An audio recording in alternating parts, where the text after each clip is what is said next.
What's going on, guys? Welcome to Freeing Your Mindset. Have you ever wondered why people never use a therapist? It's not only just for financial purposes, but people let their pride get in the way and they avoid a therapist altogether. There are many people, even famous people, that talk with a therapist every once in a while so that they can get rid of their personal grievances they have going on in their personal or professional lives. When someone hears about talking to a therapist, they immediately freeze up and deny ever seeing one. Well, I hate to burst your little bubble, but they are a necessity in our lives and people don't even realize it. Therapists use techniques known as psychotherapy to help some of their patients to get past some of their grievances. In today's video, I will be speaking about psychotherapy and how it may be able to help you with dealing with some of the grievances that you may have. These techniques are designed to help you in ways that dealing with it on your own without the proper guidance can be dangerous. The different types of therapy that I will be explaining will only serve as a guide to inform you on what each of these types can do for you. Please understand that this is not medical advice, and please seek a professional therapist without the proper treatment for you. Please like, comment, subscribe to get more content like this. With that out of the way, let's get into the video. So before we get into the types of psychotherapy, we need to understand what it specifically is and does. Psychotherapy, also known as talk therapy, is used to help with mental and emotional issues on a broad level, which can allow the person to either eliminate or gain control over the symptoms they deal with by allowing the person to increase their well-being or start to heal themselves over time. There are several issues or problems that people deal with, and you may have more than one of these issues. Here are some of the issues that you may be dealing with or have dealt with in the past. 1.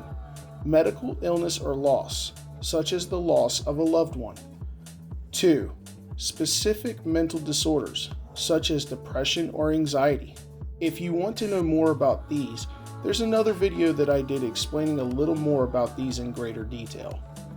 Number 3. Difficulty with daily life. Number 4. Trauma. Now there are several types of psychotherapy treatments, and depending on the type used, it may not work for some of the problems or issues that you have, and depending on the severity, the therapist may or may not use medication in conjunction with the type of psychotherapy treatment. Of the several types of therapy, the choice that mental health professionals may use come from combining some of the other types of therapy. This will depend on the patient's illness, circumstances, or their preference that they may feel comfortable with. By using these methods combined with medication, if necessary, may help to eliminate or control the issue that you are having. Most people believe that therapy sessions with therapists have to be done alone. In fact, they can be done with family members, your significant other, or in a group setting where there are more than just two people. Having these types of settings can help with both children or adults based on their needs for therapy. The biggest key for anybody is to develop a bond or trust with the therapist, because it is very crucial for the person to be comfortable with the therapist that will look to try to help them eliminate or get the issues under control. Another key factor is that not only the patient, but also the therapist needs to be heavily involved with the therapy. With the sessions that go on, usually it is only about 30 minutes to an hour per session. This may seem like a short amount of time, but within this time frame, a great therapist can get a lot of information from that person.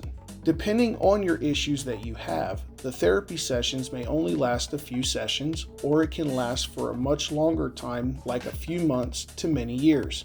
So the length of time for the sessions depends on the goals of the arrangements and treatments that are agreed upon, coming from both the patient and the therapist.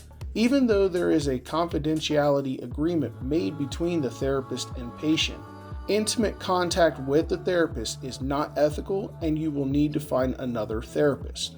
Now we are going to talk about the different types of therapy that are available that a therapist may use to help eliminate your issues or problems. So let's start with cognitive behavioral therapy, or CBT for short. Cognitive behavioral therapy, or CBT, allows people to change their thinking and behavior that is harmful and replace them with more accurate behavior and way of thinking. With this type of therapy, it allows the person to focus on what their problem or problems may be and how to find a way to solve that problem. And the way that this can be done is by practicing and implementing new thoughts and behaviors out in the real world instead of the office with therapists. Cognitive behavioral therapy can be helpful with treating certain disorders such as depression or an eating disorder, among others. The next one is interpersonal therapy, or IPT for short. Interpersonal therapy, as the name itself, helps with your own personal issues and problems, and the treatment for this is usually a short-term type of treatment. This allows the person to deal with personal troubles such as not getting a promotion at work or having problems communicating to friends and family. This type of treatment can help the person learn how to achieve healthy emotions and communication skills to other people. This particular treatment is usually for those that have minor to severe depression. The next one is dialectical therapy. Dialectical therapy concentrates mostly on emotions and is a form of cognitive behavioral therapy. This type of therapy focuses mostly on people that have PTSD, chronic suicidal thoughts, eating disorders, and borderline personality disorder.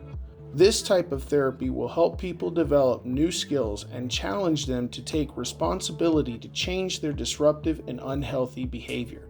This can either be done individually or in a group setting. The next one is psychodynamic therapy. With psychodynamic therapy, it looks at the childhood behavioral and mental well-being experiences and feelings with repetitive, inappropriate thoughts, unconsciously, meaning that these feelings and thoughts happen without the person being aware that it is even happening. The therapist will work with the person to help develop and improve their self-awareness and help develop new patterns that will allow them to take control of their life. Psychoanalysis is a vigorous form of psychodynamic therapy and usually requires multiple visits per week. Lastly, there's supportive therapy. With supportive therapy, this allows the person to use guidance and encouragement to be able to develop their own resources by building up self-esteem and coping mechanisms, reducing your anxiety, and allowing your social abilities to grow. This particular type of psychotherapy helps the person deal with their mental health issues that could affect the rest of their life. Now, there are other types of therapy that I did not mention. The other types of therapy that a therapist may use are animal-assisted therapy that may use animals like a dog to help you feel comfortable and help to treat trauma. Another type of therapy would be creative arts therapy like writing poetry or painting to help relieve stress. The therapist may utilize more than one type of therapy to help you. If you have a significant amount of problems, then you and the therapist may do one type of therapy at a time or incorporate multiple therapies to help you get through it. If you enjoy this video, then check out this video here for more content like this. Thanks for watching, and I'll see you in the next video.